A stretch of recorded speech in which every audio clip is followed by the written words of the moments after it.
Welcome to Amma's magic pot. ಇವತ್ತು ನಾವು pasta ಮಾಡ್ಕೊಳ್ಳೋದು ನೋಡ್ಕೊಳ್ಳೋಣ.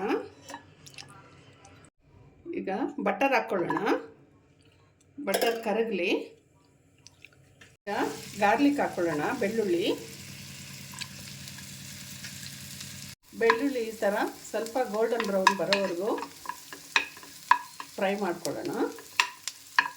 ಈಗ ಈರುಳ್ಳಿನ ಕ್ಯಾಪ್ಸಿಕಮ್ ಹಾಕ್ಕೊಳ್ಳೋಣ. ನನ್ನ ಹತ್ರ ಬರೀ ಗ್ರೀನ್ ಕ್ಯಾಪ್ಸಿಕಮ್ ಇತ್ತು, ಅದು ಮಾತ್ರ ಹಾಕಿದ್ದೀನಿ. ನಿಮ್ಮ ಹತ್ರ ಬೇರೆ ಕಲರ್ ಕ್ಯಾಪ್ಸಿಕಮ್ ಇದ್ರೂ ನೀವು ಹಾಕ್ಕೊಂಡು ಮಾಡ್ಕೊಬೋದು, ಕಲರ್ಫುಲ್ಲಾಗಿರುತ್ತೆ. ಈಗ ಕಾರ್ನ್ ಹಾಕ್ಕೊಳ್ಳೋಣ. ಮತ್ತು ಸ್ವಲ್ಪ ಬ್ರೊಕೊಲಿ. ನೋಡಿ ಎಷ್ಟು ಕಲರ್ಫುಲ್ಲಾಗಿದೆ. ನೋಡೋಕ್ಕೂ ಚೆನ್ನಾಗಿರುತ್ತೆ, ತಿನ್ನೋದಕ್ಕೂ ರುಚಿಯಾಗಿರುತ್ತೆ.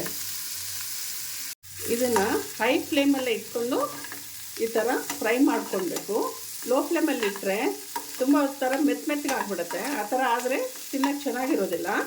ಸೊ ಅದಕ್ಕೋಸ್ಕರ ಈ ಥರ ಹೈ ಫ್ಲೇಮ್ನಲ್ಲಿ ಇಟ್ಕೊಂಡು ಟಾಸ್ ಮಾಡಿಕೊಂಡ್ರೆ ಚೆನ್ನಾಗಿರುತ್ತೆ. ಇವಾಗ ಇದಕ್ಕೆ ಚಿಲ್ಲಿ ಫ್ಲೇಕ್ಸ್ ಹಾಕ್ಕೊಳ್ತಾ ಇದ್ದೀನಿ, ಮತ್ತು ಆರಿಗಾನೋ. ಇದೆಲ್ಲ ಫ್ರೈ ಆಗಿದೆ. ಇವಾಗ ಸೈಡಲ್ಲಿ ತೆಗೆದಿಟ್ಕೊಂಡ್ಬಿಡೋಣ.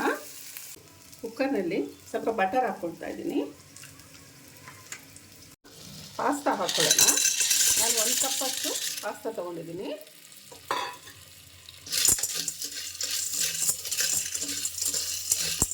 ಇವಾಗ 1 ಕಪ್ಪಷ್ಟು ಹಾಲು ಹಾಕ್ಕೊಳ್ಳೋಣ. ಅರ್ಧ ಕಪ್ಪಷ್ಟು ನೀರು. ಇದು ಹಾಕ್ಬಿಟ್ಟು ಕುಕ್ಕರ್ ಮುಚ್ಚಿಬಿಟ್ಟು 1 ವಿಸಿಲ್ ಹಾಕಿ ಬಂದರೆ ಪಾಸ್ತಾ ಬೇಯುತ್ತೆ. ಕುಕ್ಕರ್ ತೆಗೆದು ನೋಡ್ಕೊಳ್ಳೋಣ.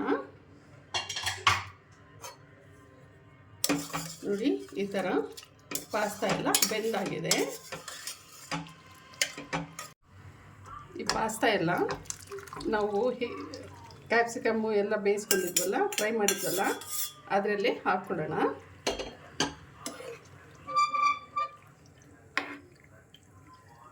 ರುಚಿಗೆ ತಕ್ಕಷ್ಟು ಉಪ್ಪು ಹಾಕ್ಕೊಳ್ಳೋಣ. ಸ್ವಲ್ಪ ಪೆಪ್ಪರ್ ಹಾಕ್ಕೊಳ್ಳೋಣ, ಒಂದು ಅರ್ಧ ಸ್ಪೂನಷ್ಟು. ಮಿಕ್ಸ್ ಮಾಡ್ಕೊಳ್ಳೋಣ. ಈ ಥರ ಕೊತ್ತಂಬರಿ ಸೊಪ್ಪು ಹಾಕ್ಕೊಳ್ಳೋಣ. ಇವಾಗ ಚೀಸ್ ಹಾಕ್ಕೊಳ್ಳೋಣ. ಚೀಸಿ ವೈಟ್ ಸಾಸ್ ಪಾಸ್ತಾ ರೆಡಿಯಾಗಿದೆ. ನೀವು ಮನೇಲಿ ಮಾಡ್ಕೊಂಡು ತಿಂದು ಕಮೆಂಟ್ನಲ್ಲಿ ಹೇಗಿದೆ ಅಂತ ತಿಳಿಸಿ. ನನ್ನ ಚಾನಲ್ನ ಸಬ್ಸ್ಕ್ರೈಬ್ ಮಾಡಿ, ಲೈಕ್ ಮಾಡಿ. Thank you.